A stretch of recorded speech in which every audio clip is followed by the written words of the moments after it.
네, 안녕하세요. 안녕하십니까. 반갑습니다. 프린트 다 받으셨죠?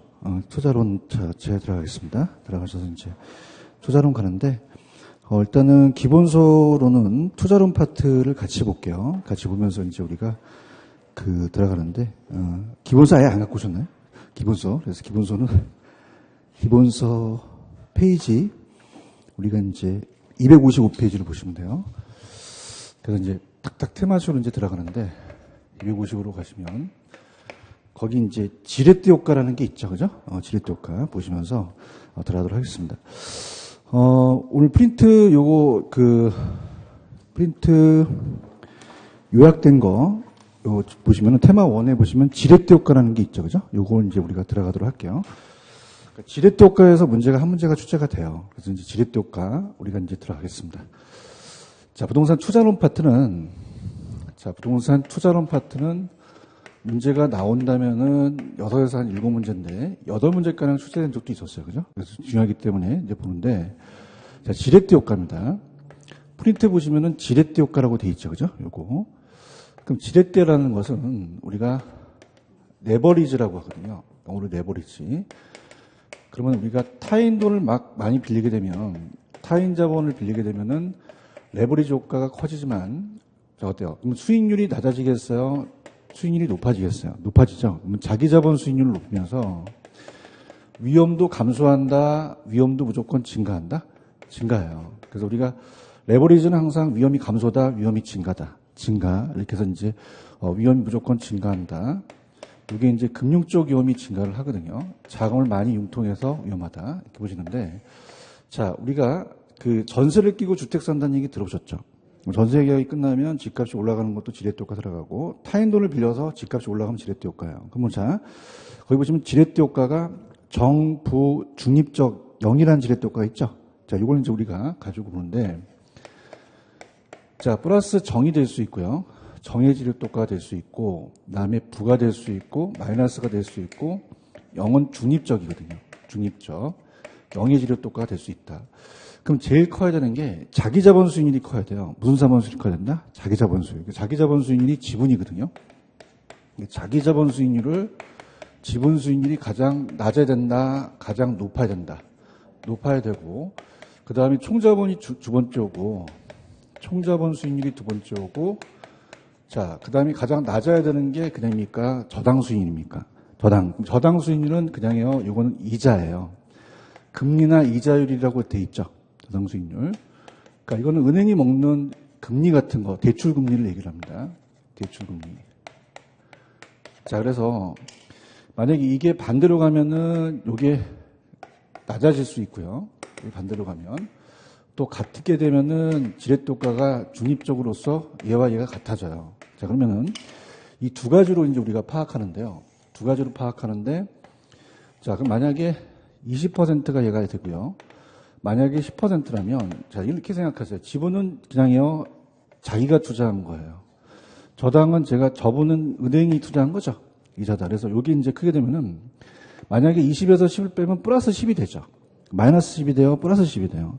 그럼 이 수익률이 높아진다는 얘기예요. 그죠? 근데 만약에 얘가 20이고 얘가 마이너스 30이면 플러스가 나와요. 마이너스가 나와요. 수익률이 낮아지겠죠. 그죠? 그 다음에 얘에서 20에서 20을 빼면은 제로죠. 그럼 지렛대 효과가 발생되지 않고 얘와 얘가 같아진다는 얘기예요. 무슨 말씀인지 아시겠습니까? 그래서 이렇게 보시는데, 자, 그래서 우리가 이따 시험 문제 볼 때, 여기가 자기 자본 수익률보다, 자, 요게 이자가 더 크다. 그럼 플러스가 나와요. 마이너스가 나와요.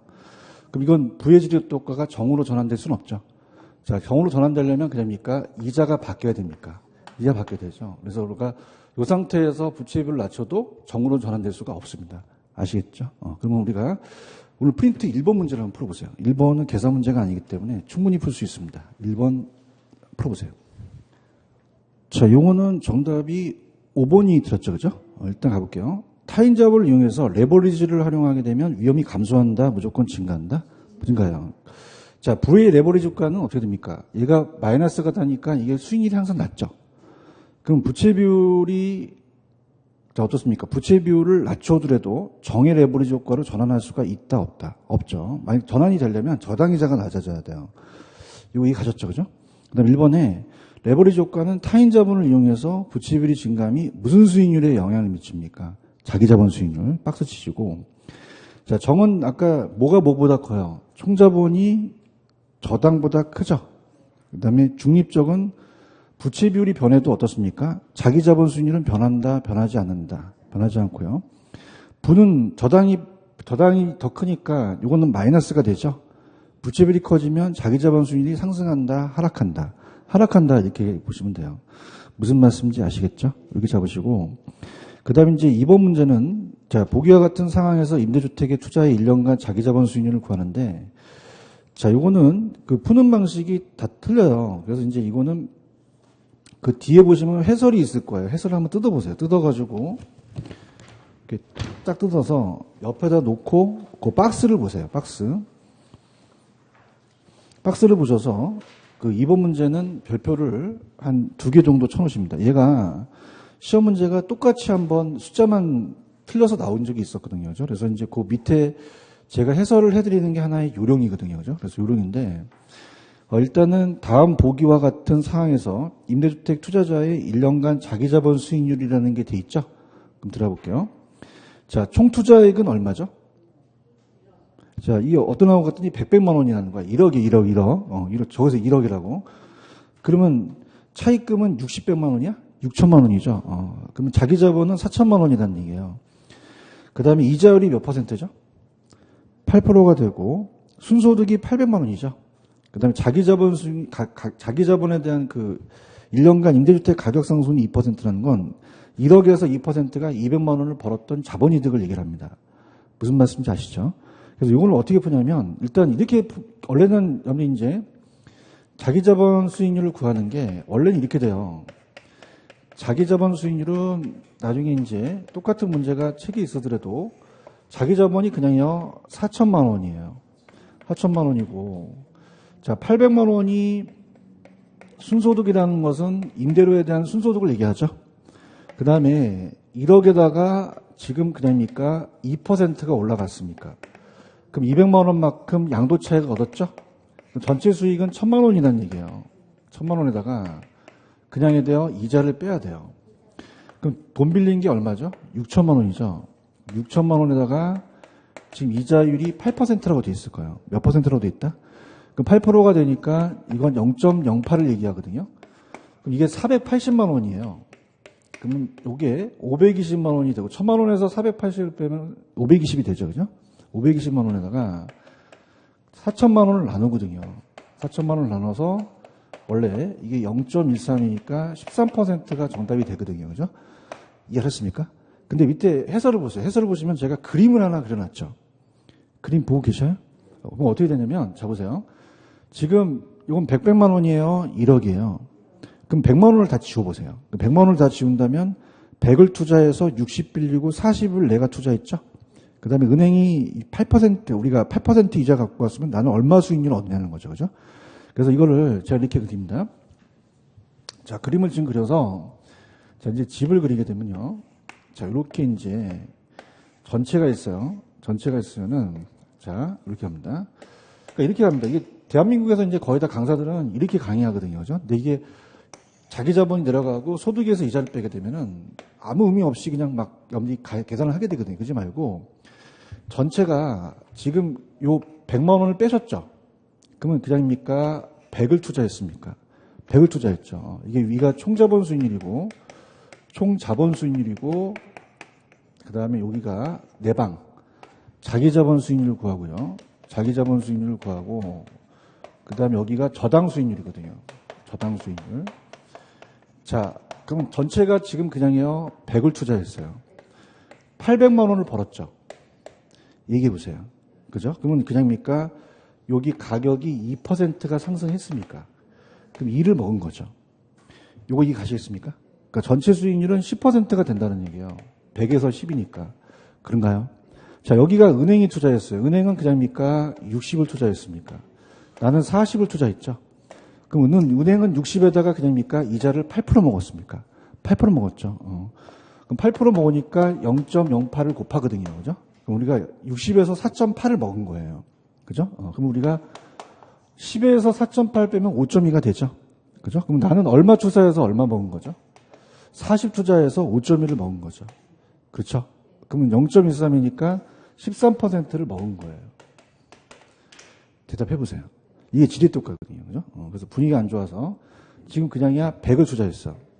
8 벌고 가격이 2 올라갔죠? 그럼 100에서 110을 벌었다는 얘기죠. 그럼 은행은 얼마 투자했죠? 이자를 얼마 받았죠? 그럼 얼마를 번 거죠? 4.8을 번 거죠. 맞습니까? 그럼 나는 얼마에서 얼마 번 거예요? 40에서 5.1을 먹은 거죠. 이게 자기 자본 수익이라는 거죠. 무슨 말씀인지 아시죠? 그 밑에 지금 해설을 지금 보고 계셔요? 그래서 요즘 트렌드는 이렇게 푸는 게 트렌드예요. 그죠? 그러니까 자기 자본 수익률이 좌측에 나와 있는 13%가 되는 거죠. 이해 가셨습니까?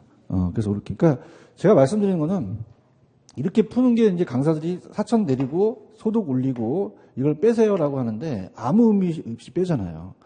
그럼 여기서 얘기하는 건 전체 수익률이고 이건 그냥입니까? 은행이 먹는 겁니까? 이건 내가 먹는 거죠. 무슨 말씀인지 아시죠? 그렇게 연습을 한번 해보세요. 근데 이번 문제는 제가 별표를 2개 치라는 건 얘가 계산 문제가 2번 떴습니다. 똑같이. 그죠? 그래서 여기 나올 가능성이 있다는 얘기죠. 무슨 말씀인지 아시겠어요? 이렇게 잡으시고. 그 다음에, 자, 우리가 이제 그 3번 문제를 이제 풀겠는데, 일단은 우리 그 공부를 좀 안 하신 분들은 제가 요거를 어떻습니까? 자체적으로 이제 위험과 수익의 테마 2를 보시면은, 자, 볼게요.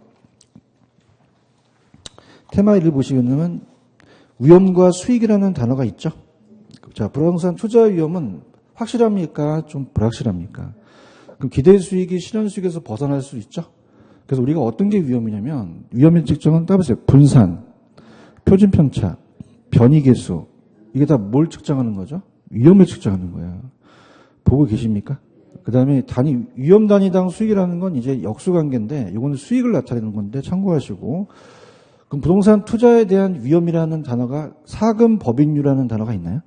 자, 이걸 이제 우리가 시험 문제가 3번이 나왔었는데, 투자의 위험의 유형을 몰라야 돼요? 알고 있어야 돼요? 알아야 되죠? 사금 법인율이라는 건데, 자, 그럼 부동산 투자의 위험의 유형입니다.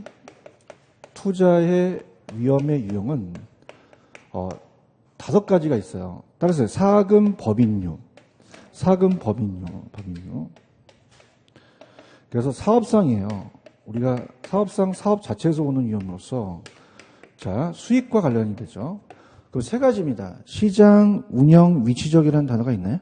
3가지. 시장은 확실해요? 항상 불확실해요. 그럼 수요와 공급이 변하죠? 그래서 내가 공급이 많을 거라고 생각했는데 수요가 많을 거라고 생각했는데 또 공급이 많아서 공실이 생겨서 우리가 어떻습니까? 수익이 감소할 수도 있고 피할 수가 없고요. 운영은 갑자기 영업경비 같은 게 많이 들어가요. 영업경비 변동 같은 걸 얘기를 하고 그 다음에 위치적에다가 좀 박스 쳐보세요. 이게 이따가 기출문제가 나오는데 위치적 위험이라는 건 뭐냐면 자 들어보세요. 만약에 29번지가 아파트 부지인데 옆에 쓰레기 매립장이 들어섰어요. 그럼 아파트 부지가 떨어지죠. 그럼 절대적 위치가 바뀌어서 그래요? 상대적 위치가 바뀌어서 그래요? 상대적 위치가 바뀌었다는 거 이따 나올 거고 그 다음에 이제 금융 쪽은 자금을 융통했죠. 그럼 부채를 많이 빌리게 되면 지렛대 효과가 커지고 자기 자본 수익이 높아지는데 그럽니까? 위험도 증가합니까? 이걸 금융적 위험이라고 하거든요. 부채를 많이 빌려서 법은 안 바뀌어요. 바뀔 수도 있어요. 정책이 바뀔 수도 있죠. 그래서 이자율이 변한다든가 법률적으로 정책이 변화에 대해서 옵니다. 변화에 대해서 오고요. 그 다음에 인플레라는 것은 인플레가 발생되면 그럽니까? 물가가 상승합니까? 화폐 가치가 떨어지죠. 근데 구매력이 손실되지만 대출자 입장에는 어떤 이자를 원하죠? 변동 이자를 원해요. 이게 시험에 나왔었어요. 어떤 이자를 원한다? 2번 나왔습니다. 펴보세요. 그럼 고정률 원해요? 변동을 원해요? 그래서 원금의 실적 가치가 떨어지니까 차입자한테 전가시키죠. 그럼 투자자는 그만큼 요구 수익률을 상승시켜서 피쇼 효과라는 걸 나타내겠죠. 유동성은 우리 부동산은 현금화가 돼요. 현금화가 잘 안 돼요. 유동성이 낮죠. 현금화가 안 되니까 낮은 현금성입니다. 금매로 내놓게 되면 손실로 될 수 있죠. 현금화 과정에서 손실이 오는 게 이제 된다. 그래서 사금법인율하는 5가지가 있는데, 그래서 특히 우리가 시험 문제 아직 기출은 안 됐지만은 제가 민간 자격증을 낼 때 내는데, 자, 시장 운영 위치적에 다른 게 들어가면 돼요, 안 돼요? 안 되죠. 그럼 우리가 사업장을 찾기 어려운 위치 있어야 돼요. 사업장은 찾기 쉬운 위치 있어야 돼요. 쉬운 이치 이렇게 이제 보시면서 사근법인율을 가져가시면 돼요. 이해하셨습니까? 그래서 3번 문제 한번 풀어보세요. 3번 문제가 이제 거기에 관련된 거예요. 답은 쉽죠, 그죠? 쉽긴 했어요. 몇 번이 정답이죠? 1번이 정답이죠. 별표 쳐보세요. 이 두 번 떴어, 두 번. 부동산 투자 위험에 관한 설명이 틀린 것은 장래 인플레이션이 발생되면 물가가 상승 화폐가치 떨어지잖아요. 원금의 시적가치가 하락하니까 우리가 대출자는 어떤 이자를 원한다? 변동이자를 원합니다. 이게 가장 잘 나와요. 1번이 틀렸어요. 아까 부채 비율이 커지면 지분 수익률이 커져서 위험도 증가하는 게 아까 지렛대 효과 금융 쪽 위험이고, 그 다음에 운영이라는 것은 사무실 관리, 근로자 파업, 따라서 영업 경비 변동. 요게 이제 운영 위험이거든요. 수익성이 불확실성이 폭넓게 실증하고, 위치적은 어떤 위치가 바뀌어서 그래요? 상대적 위치가 변했죠. 이거 나올 것 같아. 현관 패치래. 절대적 위치다, 상대적 위치다. 이걸 절대적 위치로 바꿀 가능성이 높아요. 느낌이 아주 좋아요. 그 다음에 아까 부동산을 현금화 시키기가 쉬워요, 어려워요? 유동성은 어떤 자산을 현금화 시키는 정도가 유동성이거든요. 어떻습니까? 대상부동산 현금화하는 과정에서 발생한 시장가치 손실 가능성을 유동성 위험이라고 맞죠? 그렇게 가시면 됩니다. 체크되셨습니까? 이렇게. 여러분 이제 조금 약간 어때요? 책을 좀 안 보시더라도 좀 괜찮겠어요? 불안하거나 그러진 않아요? 눈초리가 불안해 보이시는 거. 그래서 책을 보려고 하니까 또 막막하더라고요. 그죠? 그러니까 그냥 요거만 잡으세요. 아시겠죠? 그죠? 잡고, 이게 지금 제가 드리는 게 지금 딴 데서는 특강하는 자료거든요. 그죠? 특강하는 자료니까 그렇게 딱딱 들으셔서 들으시면 돼요. 들으니까 편안하죠? 왜냐면 책을 갖다가 지금 또 찾아드리려고 했더니 욕심상, 그죠? 왜냐면 공부를 안 하신 분이 있거든요, 여기서. 그래서, 나 쳐다보는 게 날 못 쳐다봐요. 자, 그래서 모르니까 내용을 알아야 되니까 가야 되는데 왔다 갔다 하면 좀 짜증날 것 같아요. 어차피 동영상은 제가 9주로 3, 4월 달에 마스터를 했어요. 다. 일부 다 끝났으니까 동영상 보시고. 자, 프린트 갑니다. 프린트 가시면 총위험의 체계적, 비체계적 위험은 이따가 해드리겠고, 위험의 처리 방법과 위험의 관리 방법이라는 게 있나요? 넘겨보세요. 자, 먼저 위험의 관리 방법이라는 걸 찾아보세요. 위험의 관리 방법 찾으셨죠? 여기서 내가 찍어줄게. 여기서 어떤 게 나오냐면 지금 1번하고 3번이 있어요? 이거 별표 쳐. 이거 나와. 이거. 다른 것들은 좀 희박해. 요거 나와. 자, 그러면은 위험의 회피가 있고 위험의 전가가 있어요. 그러면 여러분들 이 두 가지를 봤을 때, 자, 부동산 위험한 투자를 제외시키는 거는 은행이자에 투자하는 거죠. 그래서 위험한 투자를 제외시키는 것은 무위험 자산이라는 건 요거는 은행에 투자하는 거예요. 은행, 정기금, 국채라는 얘기 들어보셨어요? 이거는 회피입니다. 근데 전가와 얘를 바꿔내거든요. 그죠? 그럼 전가는 물가가 상승하면 가만히 있어요. 임대인이 임대료를 올려요. 누구한테 전가시키는 거예요? 임차인. 보험회사 보험 내게 되면 나중에 보험회사가 직접 그걸 부담하죠?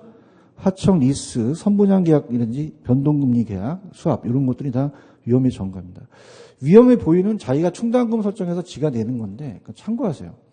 위험의 통제는 따라서 민감도 분석.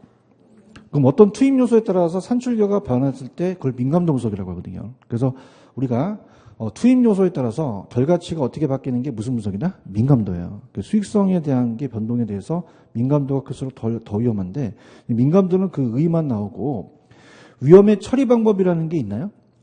위험의 관리예요? 처리예요? 처리. 그러면 위험의 처리 방법은 어떤 게 시험 문제 배정이 되냐면 처리 방법은요. 들어갑니다. 거기 보시면은 위험한 투자를 아까 제외시키는 거는 그냥입니까? 무위험에 투자합니까? 무위험. 보수적이라는 단어가 있나요? 보수적은 비관적으로 봐요. 그러면 수익을 높게 잡아요? 수익을 좀 낮게 잡아요? 비용을 높게 잡을 수 있죠? 그래서 얘는 이제 기대 수익률을 하향 조정한다 그러거든요. 기대 수익률을 상향 조정, 하향 조정. 하향 조정하고요. 자, 그 다음에 위험 조정 할인율이라는 단어가 있나요? 그럼 위험 조정 할인율은 위험할수록 낮은 할인율을 적용시켜요? 높은 할인율을 시켜요?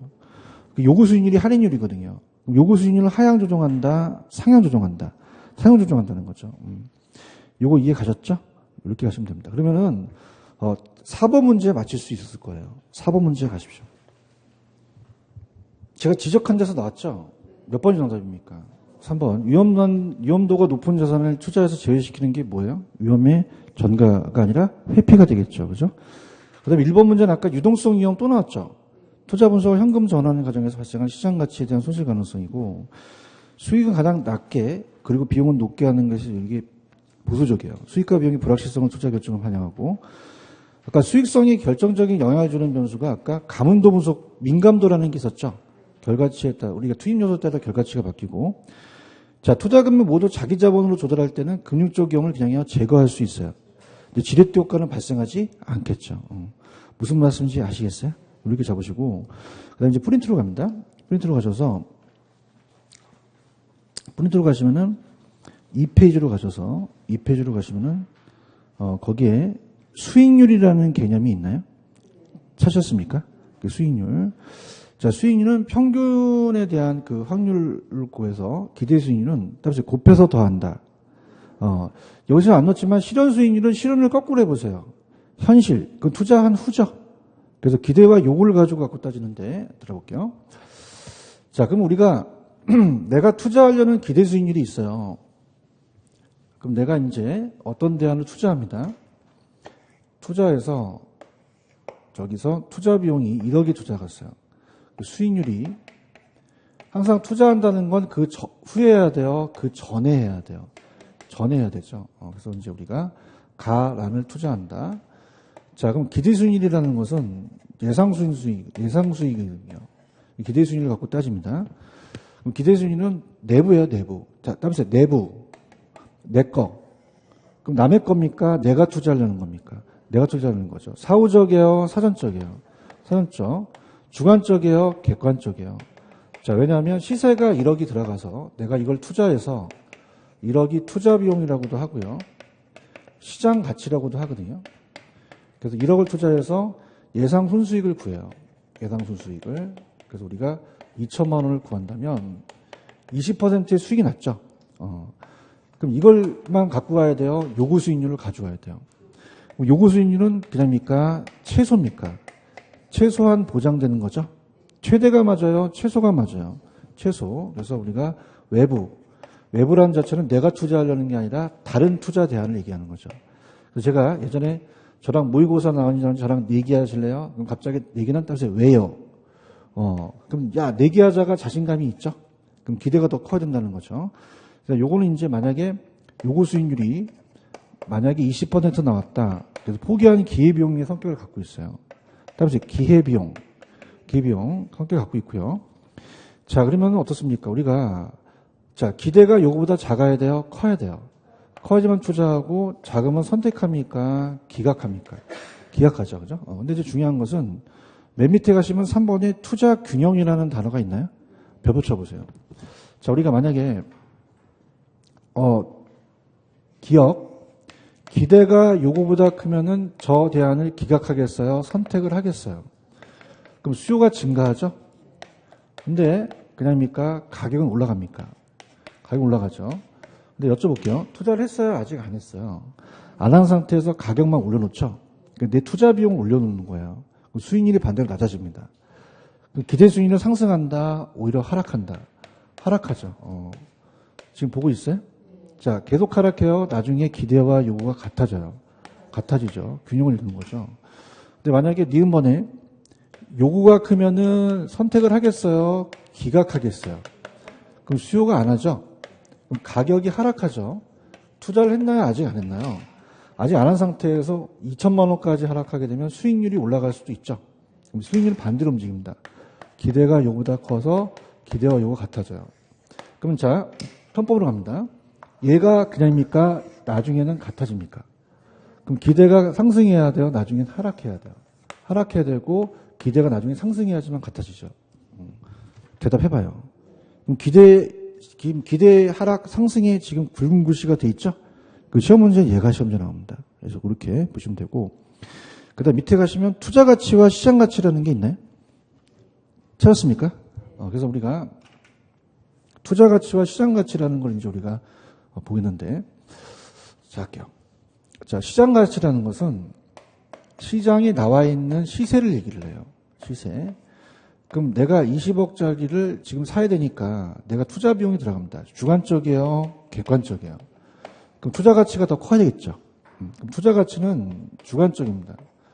투자 가치가 주관적이기 때문에 자, 예상 순수익을 우리가 요구 수익률을 할인해요. 따라해보세요. 할인율, 깡률, 카드깡 이런 어음 할인 막 할인한다는 얘기 아시죠? 그 위험일수록 그냥입니까? 할인율이 높아집니까? 높아지거든요. 할인율을 얘기합니다. 할인율. 그럼 거기 보시면은 제가 요구 수익률을 적어놨어요. 요구 수익률은 자, 무위험률은 은행 이자는 위험해요? 위험하지가 않아요. 그러면 시간의 대가죠. 그죠? 그 확실한 시간의 대가로서 연 2% 준다는 거죠. 그럼 나만 받아요? 다 받을 수 있어요. 투자자 입장에서 동일하죠. 일반 경제상에 따라 바뀐다는 거죠. 근데 개인마다 할증이 똑같겠어요? 위험 할증이 다르겠어요? 다르죠. 그래서 위험 할증률에 따라서 어떻습니까? 위험의 대가가 높아지는 거죠. 그럼 위험할수록 그냥입니까? 요구하는 게 커집니까? 그럼 할인율이 커지죠. 그럼 가치가 어떻게 돼요? 떨어지고. 그다음에 피셔 효과. 그럼 피셔 효과는 누가 이겼을까? 효과가 이겼을까? 피셔가 이겼죠. 피셔가 인플레까지도 고려하자는 거죠. 인플레율이 높아지면 얘도 높아진다는 얘기예요. 이거 이해 가시겠습니까? 어떤 가치가 어떤 가치보다 커야 돼요? 투자 가치가 시장 가치. 가볼게요. 투자 가치는 사용 가치 주관적이고 순수익을 요구수 할인율로 나누고요. 자, 위험할수록 낮은 할인율, 높은 할인율. 요구 수익률을 하향 조정시켜요? 상향 조정시켜요? 투자 가치가 하락하죠? 그럼 시장 가치는 객관적이고 투자 가치가 시장 가치보다 커야 되며 그 위에 보시면 요구 수익률이라는 단어가 있나요? 그럼 무위험률에다가 위험할증률에다가 예상 인플레를 더했죠? 찾았습니까? 근데 만약에 가치가 올라가면 그냥입니까? 할인율이 떨어질 수도 있습니까? 그럼 가치 상승은 또 빼줄 수도 있는 거죠? 이렇게 가십니다. 자, 그렇게 가시고요. 자, 그 다음에 거기 보시면 요구 수익률은 뭐 플러스 뭐라 그랬어요? 무위험률 플러스 위험할증률, 예상 인플레를 더하고 지금 보고 계시죠? 그래서 동일 위험에서 위험 회피형은 보수적은 또 요구 수익률 더 높은 걸 원하고 기울기 가팔아요. 자, 그래서 위험 회피형 중에서 공격적은 또 요구 수익률이 낮아서 기울기가 완만한데 자, 여기를 제가 약간 기본소를 좀 가볼게요. 이제 기본소로 가시면은 어디가 조금 좀 용어 정리가 좀 돼야 되냐면 가시게 되면은 페이지 266페이지로 가보세요. 266페이지 가시면은 266페이지로 가시면은 위험과 수익의 상세관계라는 게 있나요? 자, 비례예요. 밑에 읽어볼게요. 일반적으로 위험과 수익은 무슨 관계다? 비례관계. 즉 부담하는 위험이 클수록 그냥입니까? 요구하는 수익도 커집니까? 그 위험과 수익의 위험의 상세관계인데 자, 2번에다 별표. 그때 투자자가 요구하는 개인으로 피할 수 있는, 피할 수 없는 비체계적, 체계적이죠. 찾았습니까? 그러니까 우리가 어떻습니까? 요구 수익률이라는 것은 피할 수가 있어요. 피할 수가 없어요. 그럼 2% 정도 감수해야 된다는 거죠. 그럼 비체계적이 나와야 돼요. 요구 수익률은 체계적이 나와야 돼요. 체계적이 나와야 된다는 거죠. 지금 보고 계십니까? 그래서 이렇게 보세요. 자, 지금 보세요. 만약에 은행은 2%를 주는데 부동산은 안 위험해요? 위험해요. 그럼 그냥요, 할증을 더해요. 피할 수 있어요? 피할 수가 없어요. 비체계적, 체계적. 그래서 위험과 수익이 비례관계는 체계적, 피할 수 없는 거라는 거죠. 그만큼 감수한다는 얘기예요. 이해 갔나요? 그래서, 자, 요구 수익률의 야매 시리즈. 자, 요구 수익률은 이따가 나오겠지만, 최대가 맞아요? 최소가 맞아요? 최대라고 하면 안 돼요. 최대다, 최소다. 우리가 최소한 이 정도 보장돼야 된다는 얘기죠. 그 다음에 객관적입니까? 주관적입니까? 주관적이죠. 얘기 좀 해봐. 객관적, 주관적. 개인마다 똑같아, 달라. 다르겠죠. 할증하는 게 달라요. 그런가요? 그럼 이거는 객관적이다, 주관적이다. 주관적이고, 최대가 맞아요, 최소가 맞아요. 그 다음 여기서 반영하는 건 피할 수 있다, 피할 수 없다. 피할 수 없다는 거죠. 이해 갔나? 자, 여러분 3층 따는 아저씨와 63B를 따는 아저씨 중에서 63B는 아저씨는 그냥입니까? 연봉이 더 높습니까? 그럼 한 1억, 2억 다 준다면 그냥입니까? 가서 닦습니까? 피해요? 피할 수 없어. 그렇죠. 그 요구한 것만큼 감수해야 된다는 거죠. 아시겠습니까? 그러면 비체계적이 맞아요? 체계적이 맞아요? 그럼 시험 문제 요구 수준에서 발현되는 건 비체계적이다, 체계적이다. 체계적이죠. 그래서 어떻게 하냐면 내가 가다가 요구르트 아줌마를 만났어요. 그래서 요구르트. 그래서 요구르트 아줌마한테 아줌마. 그래서 요구르트 주소. 혀가 짧아갖고 줬대요. 그러면 돼, 안 돼? 그러면 주가 뭐죠? 소가. 채소죠. 그죠? 맞습니까? 그 1탄이면 2탄. 그 아줌마가 나한테 요구르트 줬는데 내가 반말하니까 유효기간이 지난 걸 줬어요. 나 그거 먹고 그냥 있어. 체했어. 그 비체계적이다, 체계적이다? 체계적이죠. 무슨 아시겠어요? 요구순위 나오면 최대가 나와야 돼요. 최소가 나와야 돼요. 비체계적, 체계적. 체계적이 피할 수 없는 게 나와야 돼요. 이해하셨나? 그 위험이 높을수록 그냥입니까? 이만큼 감수합니까? 감수하니까 수익이 나와줘야 된다는 거죠. 요거 해야 돼요. 아시겠어요? 해설하시고, 그 다음에 이제 그 위에 보시면은, 266페이지 가시면, 위험에 대한 투자자의 태도라는 게 위험 혐오족에다가 벽에 쳐 있죠? 쳐 있어요? 위험 혐오족이 거의 일반적인 합리적인 투자자예요. 그래서 우리가 그 밑에 가시면, 위험 회피, 위험 선호, 위험 중립형이라는 게 있나요? 위험 중립은 위험과는 관계가 없어요? 크기와는 관계가 있어요? 없어요? 없고 기대 수익률만 의사결정을 한다고 돼 있죠? 근데 우리가 위험 회피형은 뭐 여기도 맞지만 투자자는 위험 증가에 따른 보상을 높은 투자자는 위험 증가에 따른 보상으로 높은 기대 수익률을 요구한다는 거거든요. 위험 축은 높은 수익률을 획득할 기회를 얻기 위해서는 위험을 기꺼이 감수하는데 시험 문제는 거기 위험에 대한 투자자의 태도에 위험 혐오적이라는 동그라미 1번과 2번이 있나요? 거기 위에. 찾았습니까? 묶어보세요. 이 두 가지가 중요한데 얘는 어떤 형이냐면 들어보세요. 위험 회피형은 위험을 완전히 피한다는 얘기는 아니에요. 위험 회피형은 자 위험 회피형은 어떤 애냐? 위험 회피형 혐오형은 어떤 놈이냐? 들어볼게요. 자, 만약에, 자, 갑니다. 만약에 지금 대안이 A와 B와 C 대안이 있어요. 세 가지가. 그럼 얘가 부동산이고 예금이다. 정기예금. 예금이자가 높아요? 예금이자는 낮아요? 낮죠. 그래서 이제 우리가 본다면 위험 혐오족은 합리적인 투자자입니다. 합리적이고 일반적인 투자자를 얘기를 해요. 자, 무슨 얘기냐? 자, 들어보세요. 만약에 얘가 이 둘 중에서 위험 혐오족이 선택된다는 것은 항상 위험 혐오족을 전제로 나간다는 것은 기대 수익률이 같아요. 그럼 기대 수익률이 10% 같다는 건 그냥입니까? 수익률이 같습니까? 위험이 높은 거, 위험이 낮은 거 선택하거든요. 그래서 우리가 아까 표준 편차라는 거 단어 있었죠. 분산. 이 표준 편차가 위험이거든요. 거기서 벗어나는 척도인데 분산이 이 수치가 높아야 돼요? 수치가 낮아야 돼요? 낮아야 되죠. 그럼 우리가 둘 중에서 얘가 5%고 얘가 7%면은 누구를 선택하겠어요? A를 선택하겠어요? B를 선택하겠어요? A죠. 이게 위험 혐오적이라는 거죠. 비합리적이에요? 합리적이에요? 합리적이죠. 그럼 얘는 동일 수익에서 더 위험한, 덜 위험한. 맞아요? 그럼 얘가 얘를 지배한다고 얘기하거든요. 그죠? 그럼 비합리적이다, 합리적이다. 그럼 얘는 위험을 전혀 감수하지 않는다는 얘기는 틀린 얘기예요. 자, 지금 얘가 은행에 투자했어요? 은행에 투자한 게 아니에요. 그럼 위험을 전혀 감수하지 않는 건 아니죠. 이해 갔나요? 그래서 우리가 감수하는 위험이 없다, 감수하는 위험이 있다. 있다는 얘기예요. 어떤 위험이냐면 대가가 주어지거나 피할 수 없는 건 이걸 감수한다는 얘기인데 자 들어보세요.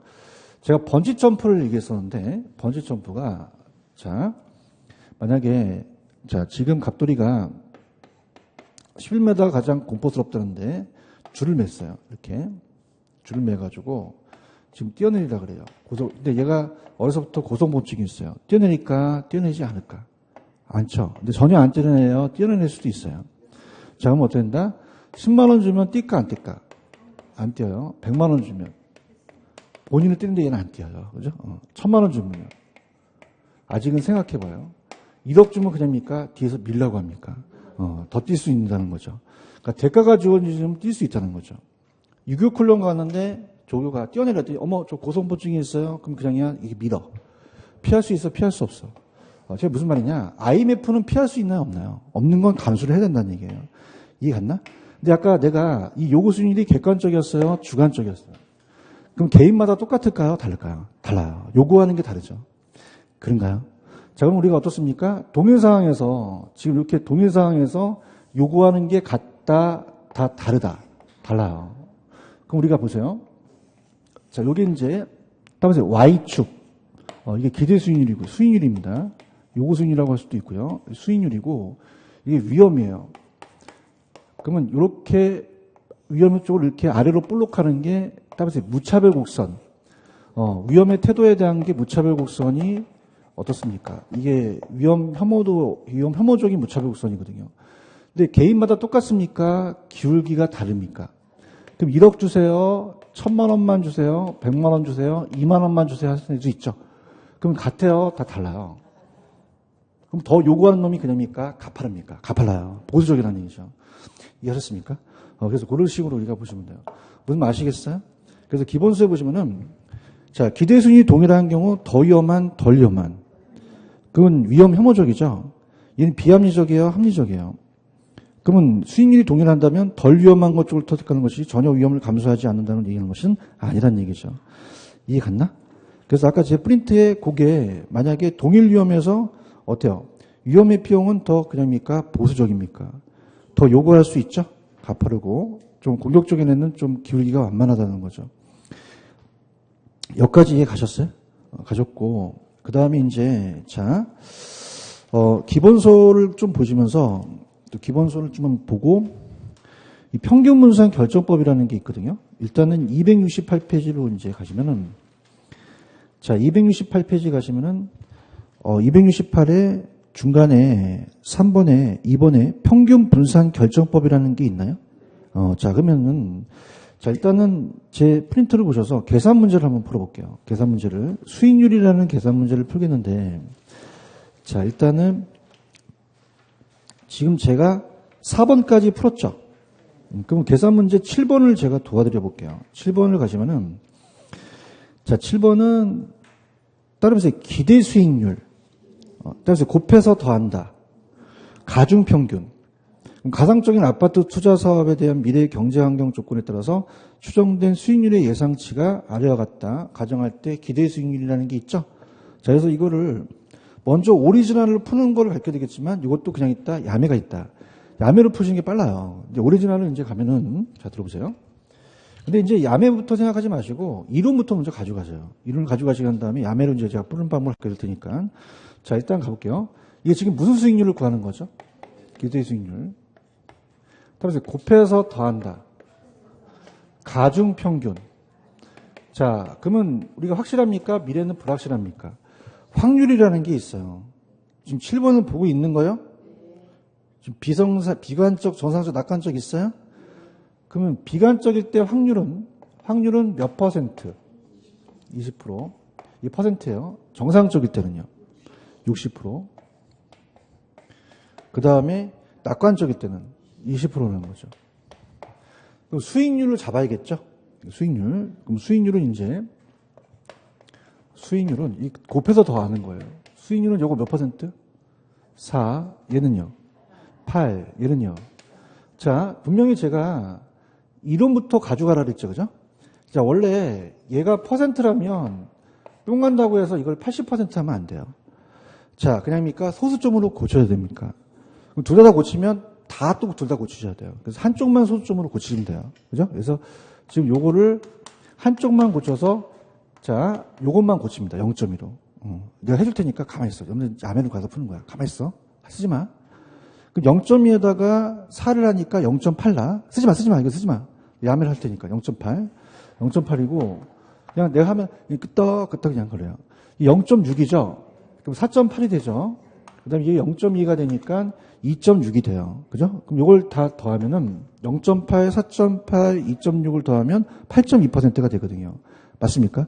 그런데 지금 이게 여러분이 말은 잘하지만 또 연세 드신 분들 소수점 고치기가 힘들거든요. 그냥 있다, 야매가 있다. 야매를 원하십니까? 안 원하면 안 하고. 원해요? 내가 건들지 말라 그랬지. 건들지 말고, 우리 시험 문제는 주관식이야, 객관식이야. 객관식이니까 앞에 때까지만 맞으면 돼요. 그런가요? 그럼 자, 암산도 돼. 20에서 4를 곱하면 얼마야? 야, 이게 8이야? 80이지? 이게 잘못 나오면 야매도 잘못 나와. 80. 8이야, 이게? 80이지. 아니, 내가 분명히 했는데 이게 잘못 나온다는 게 야매가. 80이죠, 그죠? 60에서 8을 곱하면 480이죠, 그죠? 이건 계산기 좀 이용해야 돼요, 그죠? 20에서 13 곱하면 260이 돼요. 그럼 얼마가 되면 820이 됩니다. 그럼 따라서 8이. 그럼 앞에가 8이 나오면 정답이에요. 얘기 좀 해줘. 아씨, 힘들어. 체크하셨죠, 그죠? 그래서, 이건 풀어야 돼, 이건. 시험 문제 90% 나와. 이거 찍어야 돼, 풀어야 돼. 그냥 풀어, 야매로 풀어. 820 나오면 8% 주시면 됩니다. 체크하셨습니까? 근데 제가 야매부터 했어, 이론부터 했어. 누가 야매부터 했대, 자, 이론부터 해서 이건 퍼센트, 하나는 소수점으로 고쳐야 되거든요.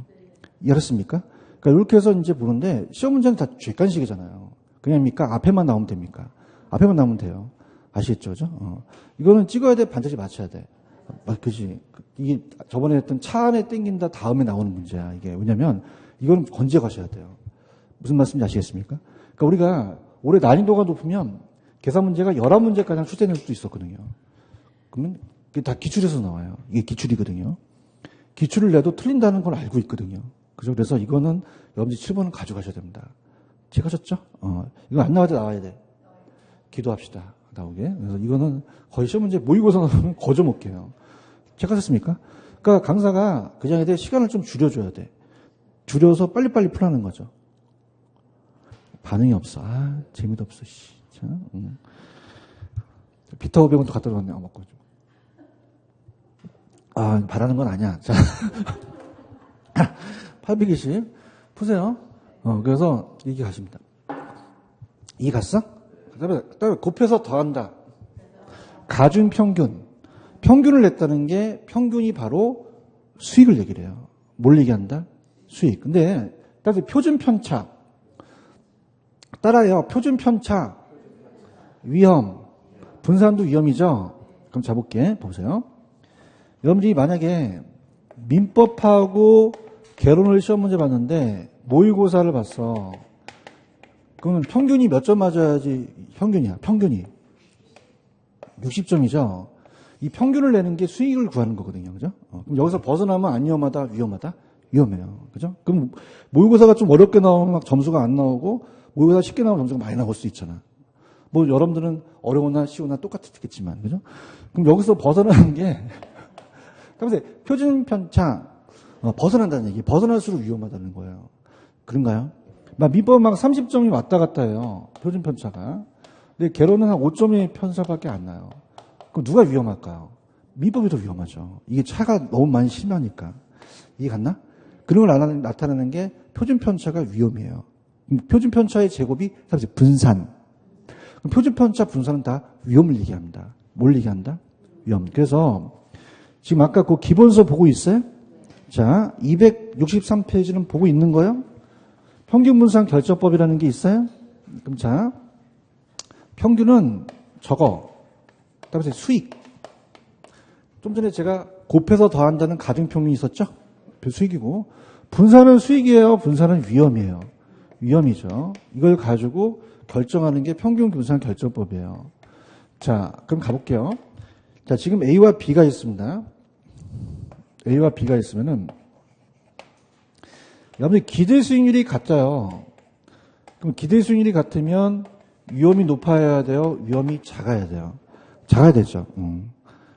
지금 268페이지 하고 있어요. 268페이지에 거기 중간에 평균 분산 결정법 하고 있어요. 찾으셨습니까? 평균은 뭐라고요? 수익. 분산은요? 위험. 그럼 수익이 같으면 위험이 큰 거, 위험이 작은 거. 작은 거 선택하죠. 그래서 아까 표준 편차라는 거 기억나시죠? 표준 편차가 위험이에요. 그럼 편차가 만약에 얘가 7%고 얘가 5%면 그냥입니까? 우리가 B를 선택합니까? A를 기각시키죠? 그 B가 A를 지배한다고 하거든요. 그런가요? 근데 만약에 얘가 수익도 커요.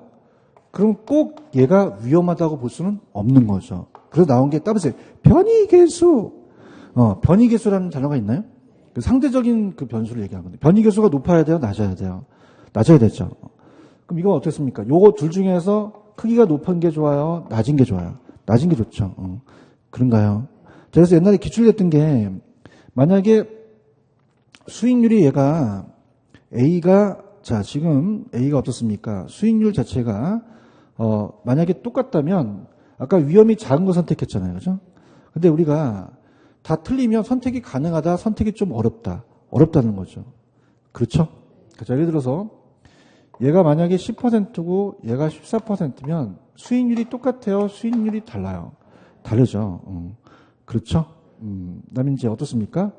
그러면 얘가 이제 15고 얘가 7이면 또 표준 편차가 똑같아요? 달라요? 그래서 나온 게 무슨 계수다? 변이계수예요. 변이계수는 높아야 돼요? 낮아야 돼요? 낮아야 되거든요. 그런가요?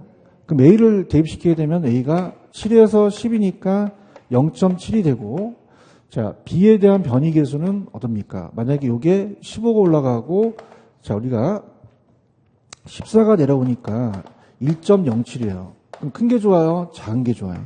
작은 게 좋다는 거죠. 맞나요? 그래서 변이계수라는 게 튀어나온 거예요. 이해 갔나? 그 다음에 나온 게 따라서 포트폴리오. 포트폴리오라는 얘기 들어보셨죠? 그래서 이제 넘겨보시면은 재밌게 페이지 가시면은 273페이지로 한번 가보세요. 273페이지 가시면은 거기 4번에 최적 포트폴리오에 밑에 효율적 전선이라는 단어가 있나요? 자, 보세요. 효율적 전선. 효율적 프론티어라는 단어가 있죠. 자, 그럼 요거는 다음 페이지 넘기셔서 제가 그 다음 페이지 보시면은 대표 예제 문제 하나가 있죠. 자, 이걸 갖고 이제 설명해 드린 다음에 우리가 포트폴리오로 바로 가겠는데 지금 그 문제가 이제 그 효율적 포트폴리오를 연결한 게 ACD가 효율적 전선이거든요. 그죠? 그럼 제가 이렇게 이용해 볼게요. 자, 이렇게 합니다. 지금 거기 시험 문제, 대표 예제 문제, 그 기대 수익률, 아까 서 있는 건 그냥이야 Y축이었어. Y축이죠. 기대 수익률이고, 그 다음에 요 밑에 있는 게 위험이라고 돼 있죠? 그럼 자, 가볼게요. 자, 지금 여러분들 이렇게 우상향한 곳에 점들이 4개가 있어요. 어떤 게 있어요? 불러보세요. A, C, D, E죠. 자, 그럼 얘네들 봐봐.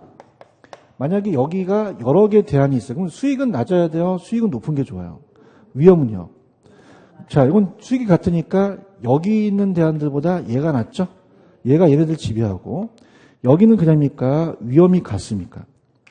같죠? 그럼 C하고 B 중에서 누굴 선택하겠어요?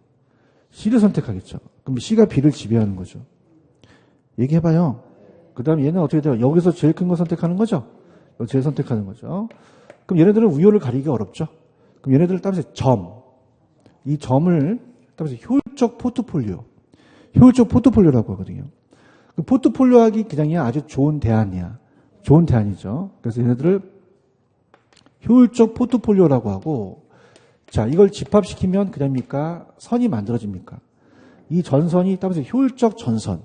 효율적 전선이라는 얘기예요. 이해 가셨습니까? 그럼 얘네들은 그냥 해야 돼요? 분산 투자해야 돼요. 그러면 얘네들 다 투자하는 게 좋죠. 그래서 구성산수가 많아야 되니까 AC가 낫겠어요? ACDE가 낫겠어요? ACD가 낫고 C가 B를 지배하죠? 그 다음에 이게 우하향하겠어요? 우상향하겠어요? 우상향하죠. 그런가요? 그럼 수익과 위험이 비례관계죠? 수익이 높을수록 위험도 비례입니다. 요게 같은 방향은 따라서 정해관계. 반대 방향은 마이너스 관계거든요. 그죠? 그래서 같이 움직이면 정해상관관계라고 합니다. 자, 그럼 어떻습니까? A는 수익도 낮고 위험도 낮으니까 공격적이에요? 보수적이에요? 얘가 공격적이 되겠죠?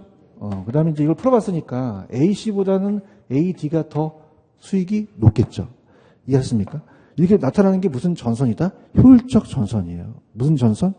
효율적 전선. 그럼 효율적 전선은 동일한 위험에서 더 많은 위험을 더 많은 수익을 얻을 수 없기 때문에 더 많은 수익을 얻으려면 더 많은 위험을 감수해야지만 없기 때문에 우상향한다는 얘기죠. 이렇게. 그래서, 자, 우리가 이제 그 내용을 우리가 보려고 한다면, 일단은 제 프린트도 있지만, 274페이지 가시면 맨 위에 효율적 전선의 의의라는 게 있나요? 자, 효율적 전선 또는 프론티어는 동일한 위험에서 최고의 수익률을 나타내는 포트폴리오 집합을 연결한 거예요. 즉 평균 분산 지배율을 만족시키는 포트폴리오의 집합을 의미한다. 그 형태는 효율적 전선은 주어진 위험에서 투자자는 더 이상 수익을 얻을 수가 있어요? 얻을 수가 없어요? 더 높은 수익을 얻으려면 더 많은 위험을 감수해야 되죠? 어떻게 생겼죠? 우상향하죠. 그런가요? 그 다음에 거기 보시면 무차별 곡선이라는 게 있나요? 자, 이게 무차별 곡선이 얘예요. 아까, 자, 따보세요. 아래로 볼록. 그러면서 아까 혐오도가 큰 놈이 그냥입니까? 더 해피도가 큽니까? 더 달라고 하죠? 요거. 그래서 그 전 페이지 가시면 그래프가 하나 있어요. 전 페이지 가시면은 273페이지 가시면 효율적 전선의 그림이 효율적 전선과 투자자의 무차별 곡선이라는 게 있나요? 그래서 우리가 최적 포트폴리오가 되려고 그래요. 최적 포트폴리오가 되려면 자 가볼게요. 자 지금 이렇게 아래로 볼록한 게 따라서 무차별 곡선, 무차별 곡선이거든요. 그래서 우리가 아래로 볼록한 무차별 곡선이 위험 회피형입니다. 위험 회피형과 이 효율적 전선이 그냥 되어 접해야 돼요. 접하지만 최적이 되겠죠. 그래서 이렇게 접한 점이 최적인데 아까 가파른 거는 조금 더 회피도가 컸죠. 그럼 1억 주세요 라는 애는 공격적이었어요? 보수적이었어요? 만만한 건 공격적이죠. 자 이게 교차해야 된다, 접해야 된다. 교차점이 되면 안 되겠죠. 그죠? 두 점이 되니까. 그래서 최적 포트폴리오는 자 무효적으로 암기하시는데 자 갑니다. 그럼 무차별 곡선하고 효율적 전선이 그냥입니까? 접해야 됩니까? 교차점 하면 돼요, 안 돼요? 안 되죠. 교차점 하면 안 됩니다. 접하는 점이 최적이라는 얘기죠. 이해 갔나요? 그래서 이렇게, 그래서, 그 위에 보시면 최적 포트폴리오는 어떻게 됩니까? 효율적 전선과 무차별 곡선이 어떻게 해야 돼요? 접한다고 되어 있고, 그래서 넘기시면은 무차별 곡선으로 갑니다. 자, 넘기시면 무차별 곡선에 의의 있어요? 불확실성이 투자의 위험한 형태가 아까 위험혐오적이죠. 그래서 아래로 볼록한 곡선인데, 세 번째 아래로 볼록한 우상향 형태가 위험혐오적인데, 아까 1억 주세요 라는 애가 그냥이야 기울기가 좀 가파라. 보수적이죠. 3만 원만 주세요. 내가 완만하죠. 이렇게 보시면 됩니다. 그럼 얘네들이 그냥입니까? 효율적 전선과 만나야 됩니까? 만나야 되죠. 이해하셨나? 그러면 제 프린트로 갈게요. 프린트 요약으로 간다면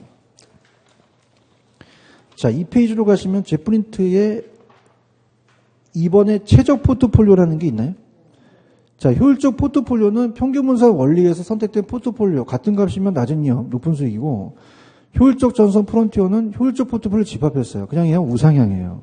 위험과 수익이 비례관계고 무차별 곡선은 아까 위험에 대한 투자가 아래로 볼록했죠. 위험 회피형이고 최적 포트폴리오 발표.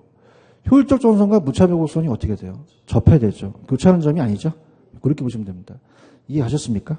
자, 그럼 요거 풀고 좀 쉬었다 가는데 포트폴리오는 일단은 5번 문제 한번 풀어보세요. 5번. 자, 부동산 투자의 기대순위가 위험을 설명하였다 옳은 것은 단 위험 회피형을 얘기한다. 1번 맞아요, 틀려요? 자, 투자는 채택되기 위해서는 요구가 커야 돼요? 기대가 커야 돼요? 자, 2번이 맞는데 평균에 대한 수익이라고 주시고 분산은 위험입니다. 그럼 A 투자안과 B 투자안이 그냥입니까? 기대 수익률이 같습니까? 그럼 A 투자안보다 B 투자안이 표준 편차라는 단어가 있나요? 표준 편차가 위험이에요. 그럼 A보다 B가 더 그냥입니까? 편차가 위험이 더 큽니까? 그죠? 답답해 죽겠다. A보다 B가 더 편차가 크잖아? 그럼 B가 더 위험하네? 그럼 누구 선택하겠네? A죠, A. 지금 알았어? 자, 할게. 3번 있어요? 자, 이렇게 봐봐요. 아까 서 있는 건 무슨 축이었죠? Y축. 그래서 지금 3번 보고 계셔요? 투자자의 위험을 회피할수록 표준 편차가 X고 기대 수익이 Y축이라면 아까 1억 달러는 애가 있었죠. 그럽니까? 혐오도가 큽니까? 그럼 완만해요? 가팔라요? 가팔라진다는 거죠. 이거 얘기해야 다음 넘어가요. 완만하다, 가팔하다? 가팔라진다는 거죠. 그런가요? 그 다음에 아까 위험과 수익이 같이 움직이면 어떻죠? 위험과 수익이 같이 움직이면은 부입니까? 정입니까? 정. 플러스 상관관계고. 그렇죠? 그러니까 아까 무위험률이 상승하면 요구 수익률도 상승하겠죠. 요거 굉장히 중요한 문제입니다. 체크하셨습니까? 몇 번 정답? 2번. 자, 6번은 또 이따가 하면 네가 언제 그러냐 할까봐 6번에 지금 4번이 맞나 보세요. 6번에 4번이. 좀 전에 했잖아요. 맞아요? 효율적 프론티어가 영어로 나왔지만 효율적 전선이에요. 얘와 무차별 고선이 어떻게 해야 돼요? 접하는 점이 최저 포트폴리오가 되겠죠. 체크하셨습니까? 요것만 푸시면 이제 6번은 나머지가 포트폴리오에 대한 거거든요. 예, 그것만 잡으시면 돼요. 이해하셨습니까? 이렇게 가서 보시면 돼요. 되셨어요? 조금만 쉬었다가 갈게요.